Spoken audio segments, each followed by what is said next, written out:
오늘 헌법재판소 7차 변론이 오전 10시부터 진행되고 있습니다. 오전에 이상민 전 행안부 장관이 증인으로 나왔고요.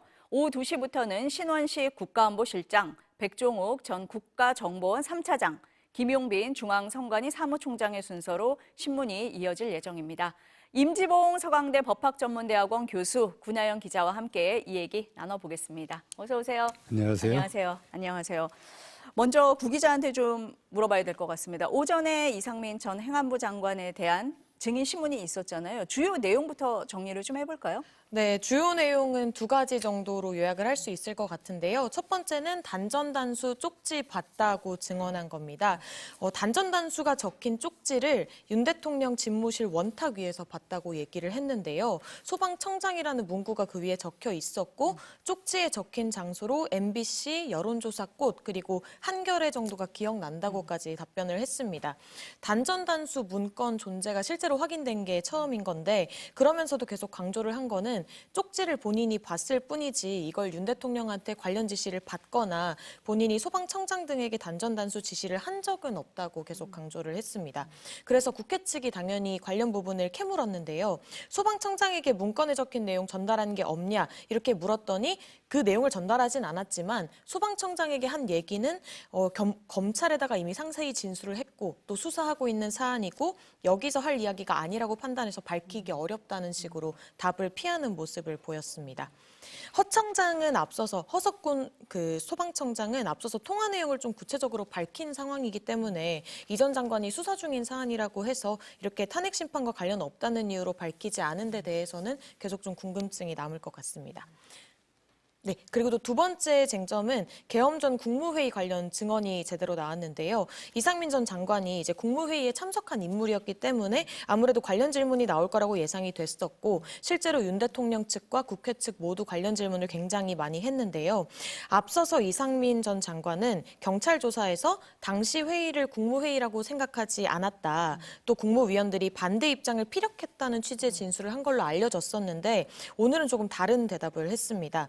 첫째로는 반대나 찬성 의견을 표시할 수 있는 분위기가 아니었다. 그리고 둘째로 이 부분이 좀 중요한데요. 비상계엄이 위법 위헌한 조치라고 생각한 국무위원들이 한 명도 없었을 거라고 얘기를 했습니다.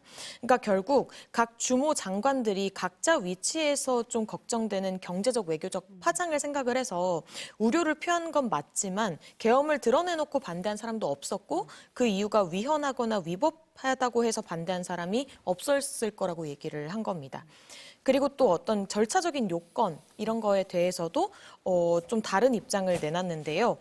본인이 생각했을 때 국무위원들 모두가 이거를 국무회의라고 생각했을 거라고 확실하게 얘기를 했습니다. 그러면서 예시로 든 게 그렇지 않으면 다들 정족수 채워질 때까지 왜 기다렸겠느냐 이런 발언도 했고요. 또 부서를 하지 않은 데 대해서 질문이 나오니까 원래 집무실로 돌아가서 하는 건데 놓친 게 아닐까 싶다 이런 식으로 대답을 했습니다. 지금 구 기자 얘기를 들어보니까 우리가 가장 관심이 있었던 게 단전 단수에 대한 지시가 있었느냐 그 부분이었는데 거기에 대한 입장을 얘기를 한 거고 국무회의 절차가 제대로 지켜졌느냐 요건이 갖춰졌느냐 이거에 대한 답을 했다 뭐 이런 얘기 같아요. 네, 맞습니다. 재판정 분위기는 어땠습니까? 윤 대통령과 이상민 전 장관 굉장히 친분이 있는 사이잖아요. 네, 그래서 최근에 계속 증인들이 출석할 때마다 앞서서 홍장원 차장 같은 경우에는 윤석열 대통령한테 들어갈 때와 나갈 때 모두 좀 90도로 인사를 했는데 윤 대통령이 이를 받지 않는다던가 이런 부분이 보도가 되기도 했었는데 오늘도 이상민 전 장관이 들어가면서 윤 대통령한테 인사하는 모습이 포착이 되기도 했었습니다. 하지만 그때 윤 대통령이 눈을 감고 있었던 건지 딱히 응하지는 않는 분위기였고요. 오늘은 크게 질의 과정에서 윤 대통령이 크게 개입하는 모습은 없었습니다. 잠깐 중간 발언을 하기는 했는데 대부분 다 대리인단이 주로 질의를 하는 모습이었습니다. 교수님 가장 주목되는 부분 일단 단전 단수 부분인 것 같습니다. 네. 구 기자가 설명을 했는데요. 교수님은 어떤 부분에 지금 주목을 하고 계십니까? 저도 단전 단수에 대해서 윤 대통령이 직접 이상민 장관에게 지시를 했느냐. 그리고 이 장관이 그 지시를 이행하기 위해서 소방청장에게 전화를 하면서 단전 단수를 몇 군데 그 언론 매체에 하라고 지시를 했느냐. 그 부분이 중요하다고 생각하고요.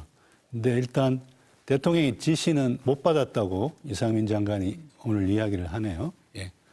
그러면서 단전단수라는 것은 대통령 집무실에 갔을 때 그 문건, 네. 최상목 부총리에게도 전달됐던 그 문건에 그게 나와 있는 것은 봤다. 몇 개 언론사에 대해서 봤을 뿐이지 대통령의 입으로 단전단수를 자신에게 지시한 적은 없다. 그리고 자신도 소방청장에게 단전단수 지시를 언론기관에서 내린 적도 없다. 라고 이야기하고 있는데요. 근데 소방청장은 단전단수 지시를 받았다고 이미 진술했잖아요. 예. 그렇죠. 예. 그러니까 아마 단전단수라는 표현을 문건에서 보기는 봤다라는 말을 하고 있는 것 같아요. 그런데 대통령의 어떤 탄핵 책임을 좀 덜어주기 위해서 대통령이 직접 자신에게 지시를 내린 적은 없다라고 지금 이야기하고 있는 것 같아요. 아니 근데 그런데 지시가 네. 없었는데 그냥 문건만 봐가지고 그걸 소방청장에게 전화로 이야기도 안 했다고 하지만 소방청장은 들었다고 하잖아요. 그렇죠. 예. 그럼 들었다는 것을 전제로 했을 때 그런 지시도 없었는데 문건을 본 걸 가지고 만약에 그런 지시를 소방청장에게 했을까? 좀 말이 앞뒤가 너무 안 맞는 것 같아요. 예. 이상민 전 장관 입장에서 제가 말씀을 한번 드려보면 이렇게 네. 주장을 하는 거잖아요. 지금 주장이 내가 집무실에 갔는데 그런 문건이 있었다. 네. 거기에 소방청장이라고 머릿말이 돼 있었고 네. 단전 단수 얘기가 있었다. 네. 그리고 장소를 봤더니 MBC, JTBC, 한겨레 여론조사꽃 이렇게 나는 기억을 한다. 네. 그런데 혹시 소방청장이 임의로 정말 단전 단수를 할까 우려가 돼서 나는 안전 얘기를 하기 위해서 소방청장에게 전화를 한 거다. 이런 주장이죠, 지금 구 기자. 네, 그렇죠? 맞습니다. 네, 이런 주장이에요, 교수님. 대통령 집무실의 문건을 그렇게 아무나 볼 수 있게 그렇게 해놓나요? 그리고 좀 잘 보이나요? 그 연세? 예? 조금 믿기기 힘들어요. 예. 저도 좀 납득이 안 되는 부분이 예. 대통령 지시는 없었다고 얘기를 하는데 대통령 집무실에 갔더니 그런 쪽지가 있었다라고 얘기한 예. 거하고 지난번에 헌재 변론 때 김용현 전 장관이 나와서 각 부처에 문건이 다 있었다. 그때 이제 최상목 부총리에게 문건을 준 게 이제 논란이 되고 쟁점이 됐었잖아요. 그랬더니 모든 부처에 다 준비가 돼 있었다. 그렇게 얘기를 했었잖아요. 네, 그렇습니다. 그러니까 그때 이미 그 문건 얘기가 나왔고 오늘 그 부분이 확인이 됐다. 이렇게 봐야 되는 거잖아요. 네, 그렇습니다. 네. 그때 그런 언급은 있었지만 사실 실제로 그런 문건이 존재하는지에 대해서는 그동안 뭐 최상목 문건 말고는 뚜렷하게 나온 바가 없었거든요. 그런데 오늘 말씀하신 것처럼 되게 좀 이상한 부분 중에 하나가 본인이 지시받지 않고 지시하지 않은 것은 계속 강조를 하면서도 그 쪽지가 존재하는 건 맞고 또 그 쪽지의 실제 단전 단수라고 하면 그 위헌 위법을 가로지르는 하나의 큰 쟁점인데 그런 내용이 뚜렷하게 적힌 게 그 내용이 있었다는 거는 계속 인정을 하는 부분이 조금 의아해지는 대목이었던 것 같습니다. 그러니까 위헌이냐 위법이냐 이 얘기를 저희가 할 때 계속 얘기를 많이 했던 부분이 국회 계엄군이 들어간 부분, 정치 활동을 금지하는 부분이 있었고 국회의 언론사에 정치. 대해서 국회의 정치 활동을 금지하는 부분, 또 언론사에 단전 단수 조치를 하려고 했던 부분, 이 부분에 되게 주목을 했었잖아요. 네. 근데 어쨌든 그 문건, 그 내용에 대해서는 인정을 한 거 아닙니까 지금? 문건에 대해서 인정을 했지만 윤 대통령이 단전단수에 대해서 직접 자신에게 지시를 내리지는 않았다는 것이고, 그런데 자 그러면 소방청장의 증언부터 해가지고 우리가 조금 복기를 해볼까요? 역추적을 해볼까요? 네. 일단 소방청장은 오늘 이상민 장관의 진술과는 달리 언론사에 대해서 몇 개 언론사에 대해서 단전단수를 전화로 지시했다라고 했잖아요. 장관이. 네. 예. 소방청장이 전화를 받았다 그렇게 얘기를 받았을 했죠. 때 예. 그게 맞다면 상식적으로 봤을 때 대통령이 그런 지시를 이상민 장관에게 했거나 아니면 적어도 직접적인 구두 지시는 없었지만 그 문건을 이상민 장관에게 줬거나 그래서 그 문건을 그냥 집무실에 갔다가 쓱 본 게 아니라 예? 전달해 줘서 받고 그 내용을 확인해서 그런 지시를 소방청장에게 전화로 내렸다라는 네. 것이 상식적으로 생각했을 때 네. 가장 있을 수 있는 일 아닌가요? 예. 그러니까 지시가 없었다고 얘기하면 됐을 일을 그 문건 자체에 대해서는 인정을 오늘 했거든요. 저는 그 부분도 조금 의아한 생각이 들기는 합니다. 그거는 이제 네. 자기는 소방청장에게 그 문건이 미리 앞서 전달됐을 줄 알고 그렇게 단순은 하지 말고 안전에 제일 힘쓰라는 식으로 이야기했다. 그거는 이제 자신에 대한 장래 형사재판이 열렸을 때 좀 유리한 그런 알리바이를 만든 걸로 보여요. 그러니까 소방청장이 이미 국회에 나와서 그런 증언을 했기 때문에 그런 일이 있다는 것 자체를 부인할 수는 없는 상황이다. 그렇죠. 그렇지만 그걸 지시를 받았던 건 아니고 예. 소방청장에게 전화를 했던 건 안전이 우려돼서 그런 거지 단전 단수를 지시하기 지시한 위한 적은 것은 없다. 아니다. 그러니까 예. 본인을 방어하는 얘기를 오늘 나와서 한 거다. 그렇죠. 이렇게 생각을 해야겠네요. 본인 방어가 제일 크죠. 이 부분에 있어서는 예. 아까 구 기자가 얘기를 할 때 또 하나가 지금 국무회의에 관한 거였거든요. 예. 근데 그 전에 이상민 전 장관이 얘기를 했을 때는 국무회의로 생각을 안 했다. 그리고 국무회의 참석한 사람 다들 반대를 했다라는 게 처음에 얘기였는데 오늘 나와서는 뭐 찬반 얘기를 할 상황은 아니었고 대부분 만류를 했다. 네. 그리고 위헌이나 위법하다고 생각한 사람은 없었다라고 약간 좀 톤이 달라졌다라고 표현을 해야 될까요? 그렇습니다. 어떻게 들으셨어요, 교수님? 그러니까 오늘은 말이 바뀌어서 국무회의가 있기는 있었다는 거잖아요. 5분짜리지만. 근데 그것도 사실은 좀 납득하기 힘든 게 국무회의도요. 국무회의에 관한 규정이 있어요. 그래서 헌법 89조가 규정하고 있는 국무회의의 사전 심의 안건들에 대해서 국무회의에 이제 회의가 열리면 안건 상정을 합니다. 그다음에 심의를 합니다. 그다음에 의결도 해요. 물론 국무회의 그 의결이 대통령을 법적으로 구속하지는 않아요. 우리는 대통령제 국가니까 국무회의의 의결은 권고적 효력만 가져요. 그렇지만 그런 안건 상정, 심의, 의결의 절차가 있어야 국무회의인 거죠.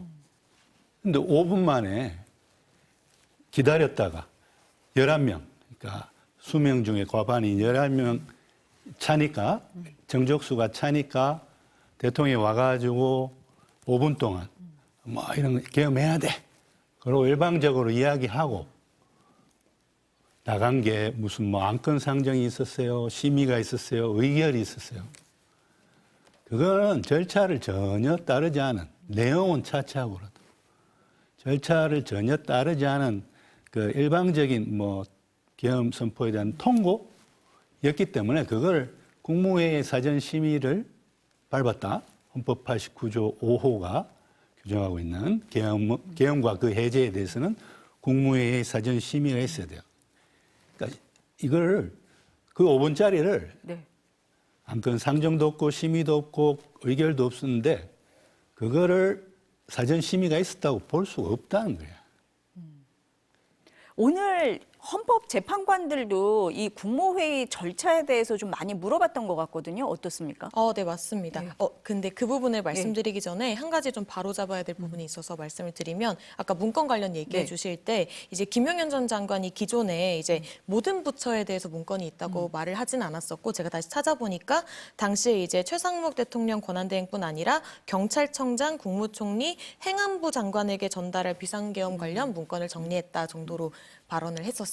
그러니까 그 최상목 부총리, 그러니까 기재부뿐 아니라 네, 맞습니다. 문건이 있었던 부처도 있었다라는 네, 맞습니다. 걸로 이해를 하면 되고 네. 당시에 행안부 장관에게 준 문건도 있다 네, 이렇게 얘기를 맞습니다. 한 거다 이렇게 네. 보면 되겠네요. 네. 다시 그 국무회의 네. 얘기로 돌아오면요. 말씀하신 것처럼 헌법재판관들도 오늘 한 25분 정도 추가 질의를 했습니다. 이상민 전 장관한테 그 추가 질의를 대부분 한 거는 그 문영배 재판관이 하나 정도 질문을 했고요. 그 전에 김영두 재판관이 굉장히 많은 질문들을 쏟아냈는데 대부분이 다 국무회의에 관련된 것들이었습니다. 근데 이제 처음에 그 5분 국무회의 관련해서도 얘기가 나왔는데요. 그 부분 관련해서도 이상민 전 장관이 좀 새로운 얘기를 했습니다. 그 5분 진행된 게 맞냐는 질문이 나오니까 이제 이상민 전 장관이 종료 시각에 대해서도 사람들마다 보는 시각이 좀 다를 것 같다라는 말을 했는데 저희가 보기에는 판단하기에는 아무래도 이게 대통령이 나간 뒤에 뭐 한덕수 국무총리가 추가로 발언한 시간까지 좀 포함해서 종료 시각으로 봐야 되지 않나 이런 취지로도 조금 들리고요. 그런 이야기들도 많이 나왔고 또 이어서 한 질문들이 회의록 작성이 여전히 안 된 건지 뭐 다른 요건이나 개회 선언, 안건 설명, 뭐 폐회 선언 이런 절차가 다 지켜졌는지 그리고 또 뭐 선포문을 받았는지 비상계엄 선포문을 받았는지도 추가로 물었는데 이 부분에 대해서도 이 전 장관이 마치 그 단전단수 쪽지처럼 본인이 받지는 않았지만 또 그 테이블 위에 올려져 있는 걸 봤다. 그게 이제 와서 보니 선포문이었던 것 같다라는 발언을 했습니다. 그 5분간 진행이 됐다는 부분도 물어봤고 회의록 작성에 대해서도 물어봤다고 하는데 그럼 지금까지 회의록이 작성이 안 돼 있잖아요. 네, 안 돼 맞습니다. 있는 데 대해서는 뭐라고 답변을 했습니까? 잠시만요. 그 부분에 대해서는 구체적으로 뭔가 추가로 그 기존에 나왔던 진술과 다른 진술을 하진 않았는데 다만 그러면서 했던 주장이 네. 이런 요건들이 지켜지지 않은 것을 본인도 인지는 하고 있지만 앞서서 얘기 드렸던 것처럼 그렇게 여러 명이 모인 상황에서 의결 정족수가 채워질 때까지 기다렸다는 것 자체가 그 자리에 모인 위원들이 이게 국무회의라는 걸 인지하고 있었다는 것 아니냐 이런 식의 주장을 펼쳤습니다. 앞서서 얘기를 할 때 대부분의 그 자리에 온 국무위원들이 국무회의로 생각했을 것이다. 이렇게 주장을 한 거예요. 이상민 전 장관이. 국무회의로 생각을 했다고 하면 절차가 지켜졌다. 이렇게 볼 수는 없는 거잖아요, 지금. 그 답변을 어떻게 이해해야 그렇죠. 됩니까? 네. 그런데 네. 다른 국무위원들이 이걸 정식 국무회의라고 생각했다는 것도 이상민 장관의 말인 거지. 네. 다른 국무위원들은 아니 한덕수 국무총리도 이게 정식 국무회의가 아니었다고 몇 번이나 그렇죠. 이야기를 예. 했잖아요. 그러니까 이거는 이상민 장관의 일방적인 주장인데 이걸 왜 그래도 기다렸기 때문에 다른 국무위원들도 이걸 정식 국무회의라고 생각했을 것이다. 라고 왜 이야기할까요? 그래서 적법한 국무회의가 있었다라고 왜 간접적으로 이렇게 주장을 할까요? 예. 그거는 이제 대통령의 위헌 행위를 하나라도 좀 줄여주기 위해서입니다. 예. 우리 헌법 89조 5호에는 계엄과 그 해제에 관해서 둘 다 계엄 선포하기 전에도 또 계엄을 해제하기 전에도 해제 요구가 국회로부터 있어서 해제하기 전에도 국무회의를 거쳐야 네. 하도록 하고 있거든요. 그러니까 그게 5분짜리였지만 다른 국무위원들도 아마 그걸 국무회의라고 생각할 정도의 국무회의가 있었다라고 함으로써 윤 대통령의 위헌 위법 행위 중에 위헌 행위 중에 헌법 89조 5호 위반은 조금 없애주려고 그런 발언을 한 것으로 보입니다. 굉장히 위헌 위법하다는 게 분명한 사실이기 때문에 이 부분을 인정하지 않고 국무회의가 있었다라고 지금 계속 주장을 하고 있는 거다. 그런 말씀이신 거잖아요. 그리고 네. 오늘 아까 말씀하신 것 중에 이상민 장관이 위헌 위법한 계엄이라고 생각하는 국무위원들은 없었다. 없었다. 네. 라고 이야기를 하는데 아니 다 위헌 위법한 적어도 위헌인 국무회의라고 그 계엄 선포라고는 생각했을 것 같은데요. 왜냐하면 그 국무위원들 법 잘 알아요. 그분들도 공무원이라고요. 서명을 안 했잖아요. 회의록에도. 아니, 네. 그러니까 문서주의에도 위반되는 거죠. 그 전에 제가 네. 말씀드리고 싶은 것은 계엄의 상황적 요건 정도는 국무위원들도 다 알아요. 예? 전시사변 또는 이에 준하는 국가 비상사태 하에서만 할 수 있어요. 근데 대통령이 5분짜리 그 국무회의에 들어와 가지고 일방적으로 아니 그 탄핵 소추권을 국회가 남발하고 또 예산심의확정권을 남용해 가지고 행정부 예산을 뭐 대폭 삭감해 가지고 행정부가 기능을 못 하도록 하고 이 계엄해야 안 되느냐. 그런데 그게 전시사변도에 준하는 국가 비상사태는 아니라는 걸 국무위원들도 다 알고 있었을 거 아니에요. 국회에 나와서 하는 얘기를 보면은 예. 교수님 말씀이 맞는 것 같아요. 예. 절대 이게 위헌위협하다 하면 안 된다라고 다들 생각을 했다 이렇게 얘기를 예. 하잖아요. 예. 네. 국무위원분들 중에 상당수 장관분들은 다 행정고시 합격한 분들 아니에요? 그분들 다 헌법 공부해가지고 그 시험 과목에 있어요, 헌법이. 오늘 윤석열 대통령이 직접 발언 기회를 얻어서 주장을 한 부분이 있잖아요. 네. 검찰에서 검찰에서 진술한 피의자 신문 조서가 증거 능력이 있느냐 이 부분에 대해서 굉장히 강조를 한 것 같습니다. 어떤 주장을 했었나요? 네, 일단 앞서서 어제 이미 한번 좀 논란이 됐었던 그렇죠. 게 헌재에서 아예 공식적으로 발표를 했거든요. 검찰 조서더라도 변호인 입회 하에 진술을 하고 본인이 확인을 하고 서명을 했고 또 법적 하자가 없는 조서면 증거 능력이 인정될 수 있다라고 헌재에서 발표를 했는데 이 부분에 대해서 윤 대통령 측이 어제 즉각 반발을 하고 나섰었습니다. 그런데 이제 오늘 헌재에서 이제 이상민 전 장관 증인 신문이 좀 미뤄졌었는데 그 이유가 이 부분에 대한 추가 반발을 했거든요. 그러면서 윤 대통령이 직접 발언 기회를 얻어서 했던 말이 검찰이든 공수처든 일관된 한 기관이 조사한 게 아니라 이제 여기저기서 중구난방으로 조사를 했기 때문에 또 국회 청문 기록도 혼재돼 있는 상황이라서 조서끼리도 상충할 수 있다. 그래서 본인은 이렇게 조서를 증거로 인정할 수 없다라는 주장을 한 번 더 밝혔습니다. 어떻게 보세요, 교수님은 이 부분에 대해서? 아니, 헌법재판소가 비단 이번 윤 대통령 탄핵 심판뿐만이 아니라 네. 노무현 대통령, 박근혜 대통령 탄핵 심판에서도 탄핵 심판은 형사재판이 아니다. 이거는 고위직 공무원을 파면시키는 절차이기 때문에 징계 절차에 가깝다라고 누누이 이야기를 했잖아요. 네. 그런데 이제 윤 대통령 측이나 그 변호인들은 계속 주장하는 게 탄핵 심판은 헌법재판소법 40조에 의해서 형사소송에 관한 법령을 준용하게 돼 있는데 왜 형사소송에 관한 법령들을 준용을 안 하느냐 그렇게 주장하고 있는 거거든요. 그런데 이분들은요 헌법재판소법 40조 1항을요 부분만 봤어요. 탄핵 심판과 같은 헌법재판의 심판 절차에 관해서 탄핵 심판의 경우는 형사소송에 관한 법령을 이제 헌법재판소법에 없으면 준용을 할 수 있고 거기도 없으면 민사소송에 관한 법령을 준용할 수 있어요. 그렇지만 단서가 있다고요. 헌법재판소법 40조 1항에 헌법재판의 성질에 반하지 아니하는 한도 내에서요. 그런데 헌법재판 중에서 탄핵 심판의 성질은 뭐냐? 아까 말씀드린 바와 같이 형사재판이 아니라 이거는 징계 절차라고요. 유무죄를 다투는 형사재판이 아니라 징계 절차인데 예. 지금 윤 대통령 측에서 무리한 주장을 그러니까 한다라고 보십니까? 조서에 관한 건데요. 네. 자, 원래는요, 과거에는 검찰 조서가 증거로 채택이 돼요. 그러니까 우리가 피의자 신문 조서 같은 거, 그러니까 신문 받아서 조서를 검사가 작성하고 나면 그걸 꼼꼼히 읽어보잖아요. 피해자들이. 네. 이 내 진술하고 달리 기록된 거 없냐? 왜냐하면은 그게 꼼꼼히 읽어서 잘못 기록된 걸 발견해서 고치지 않으면 이게 공판정에서 증거로 바로 이용됐다고요, 과거에는. 예. 그런데 이용훈 대법원장이 되면서 첫 마디가 뭐였냐? 검찰의 수사 기록, 조서 다 집어 던져버려라. 그 판사가 중심이 된 공판 중심주의를 이야기합니다. 그래서 그게 2020년에 형사소송법 개정으로 이어져서 피의자 신문조서는요, 법정에서 피고인이 그걸 부정해버리면, 그 내용을 부정해버리면 증거가 안 돼요. 지금 윤 대통령 측은 그 형사소송에 적용되는 피의자 신문조서의 증거능력 제한을 적용해 달라는 거예요.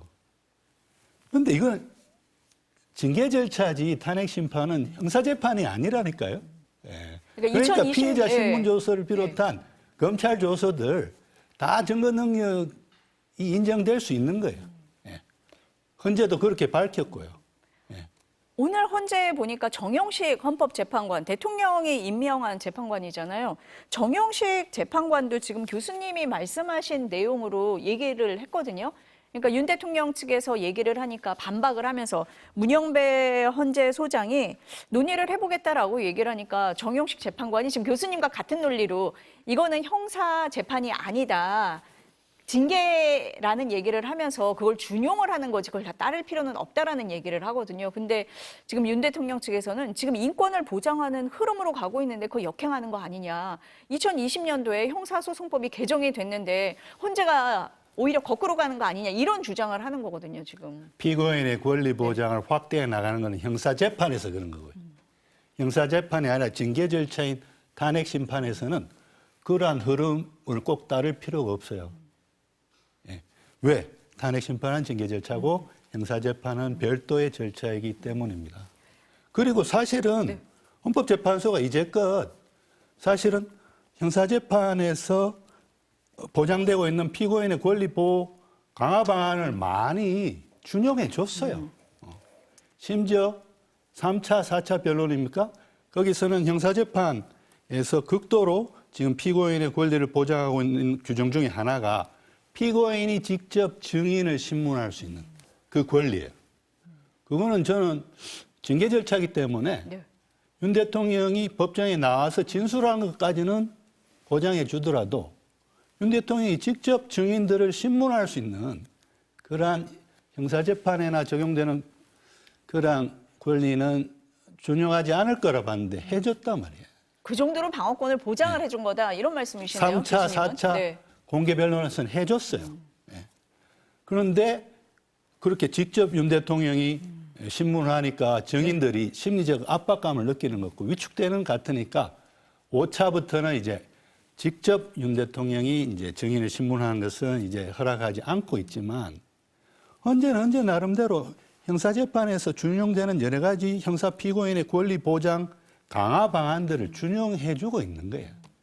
그런데 이걸 너무 준용하다 보면 어떤 일이 벌어지느냐. 재판이 지연될 수밖에 없잖아요. 그렇게 되면 신속한 결정을 내릴 수가 없어요. 그래서 헌재는 피고인의 권리 보장 강화를 위해서 형사재판에서 적용되는 그러한 규정들을 최대한 준용해 주면서도 신속한 결정을 내릴 수 있는 그러한 그 탄핵심판 운영 방안이 뭐냐에 대해서 고심에 고심을 거듭하고 있다. 저는 그렇게 봅니다. 일방적으로 뭐 윤 대통령 측 주장대로 방어권 보장을 너무 안 해준다. 이렇게 주장할 건 아니라고 봅니다. 윤 대통령 측에서 이런 주장을 하는 속내, 이유는 뭐라고 보십니까? 지금 그동안 검찰 진술하고 여기 나와서 하는 얘기하고 좀 달라진 부분, 뭐 그런 부분 때문에 그렇다고 보세요? 그렇죠. 네. 그렇죠. 네.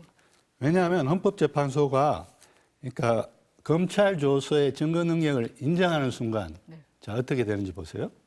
앞에 이진우 사령관하고 여인영 사령관은 결정적인 질문에 대해서는 묵비권을 행사했죠. 그렇죠. 답을 안 했죠. 네. 묵비권을 행사했죠. 그러면 이제 증언이 없었던 거 아니에요. 그러면 묵비권을 행사한 부분에 대해서는 헌법재판소는 뭘 보고 판단하겠어요? 검찰 조서를 보고 판단할 수 있다. 지금 그게 두려운 거예요. 윤 대통령 측에서는. 네? 네. 그 윤 대통령 측에서는 헌재 재판 절차가 불공정하다라는 얘기를 할 때 어떤 얘기를 하냐면 증인을 왜 이렇게 한꺼번에 부르냐, 막 4명씩 왜 이렇게 부르냐 이런 얘기도 하고 반대 신문 내용을 왜 전날 제출하라고 하느냐, 증인 신문 시간을 왜 이렇게 제한을 하느냐 뭐 이런 얘기도 했어요. 그랬더니 헌재에서 오늘 반대 신문에 대한 내용을 재판부가 미리 요청을 한 바는 없다. 사무처에서 뭐 영상을 상영한다든지 그럴 때만 했다. 이렇게 지금 얘기를 했죠. 네, 오늘 시작할 때쯤 네, 그런 얘기를 했습니다. 했죠. 네. 교수님이 보시기에는 이게 불공정하다 이렇게 보십니까? 어떠세요? 전혀 불공정하지 아닙니까? 않죠. 네. 최대한 그래도 그 윤석열 대통령 측의 요청을 들어주는 거예요. 그렇지만 이게 형사재판처럼 증인도 무더기로 신청하고 예. 지금 많이 신청했잖아요. 많이 신청했는데 공개 변론 기일은 몇 번 안 잡았고 예? 신속한 결정을 위해서. 그렇다 보니까 하루에 3명도 부르고 4명도 부를 수밖에 더 있어요. 그러면 덜 불러주고 그 대신 한 명만 불러줄게. 그걸 받겠어요, 윤 대통령 측이? 아니, 많이 불러달라 해놓고 그래가지고 하루에 여러 명을 신문하겠다 하니까 형사재판에서는 어떤 경우는 하루에 한 명만 신문하는데 왜 4명씩 신문하게 하고 우리가 무슨 뭘 신문할지를 조금 연구를 할 수 있는 시간도 안 주고 그게 뭐 나의 방어권에 대한 제약이 아니냐 이런 식으로 이어진다고요. 예. 그건 앞뒤가 안 맞는 거죠, 사실은. 헌재로서는 사실은 신속한 결정을 내리기 위해서 애쓰면서도 사실은 이게 한 나라의 대통령을 파면시키는 일이죠. 그러니까 방어권 보장을 안 해줬다는 말이 나올 수 있기 때문에 최대한 방어권 보장을 해주면서 신속한 결정을 내리려는 그러한 고민에 고민을 거듭하면서 지금 탄핵 심판 절차를 진행하고 있다고 저는 생각합니다. 교수님 보시기에는 뭐 불공정 시비가 일만한 일은 없다 이렇게 보시는 것 같습니다. 지금 시간이 2시 5분이거든요. 그럼 2시부터 지금 오후 증인신문이 시작이 됐습니까? 네, 지금 일단 2시부터 속개했는데요. 그런데 아직 증인신문이 시작하진 않았고 방금 또 정영식 재판관이 이 검찰 조서 증거 채택하는 것 관련해서 약간 일침을 가하는 발언이 있었습니다. 네. 방금 또 이제 윤 대통령 측에서 이 검찰 조서를 전체가 아니라 일부분만 증거로 이제 제출을 하겠다라고 했더니 이 부분을 국회 측에서 이제 이렇게 지적을 하고 나섰더니 정영식 재판관이 바로 이런 식으로 전체가 아닌 한두 페이지만 증거로 내겠다. 이건 좀 맞지 않다. 문서를 제출한다고 할 때는 전체를 다 내야 이 진술과 맞다고 얘기하는 게 타당하지 않냐. 이런 식의 일침을 지금 가했다고 방금 소식이 들어왔습니다. 네, 2시부터 헌재에서 지금 변론은 재개가 됐는데 신원식 국가안보실장에 대한 증인신문은 아직 시작되지 않았다라는 얘기까지 전해드렸습니다. 두 분은 잠깐 저희가 광고를 보고 나서요 들어오는 소식을 다시 전해드리도록 하겠습니다.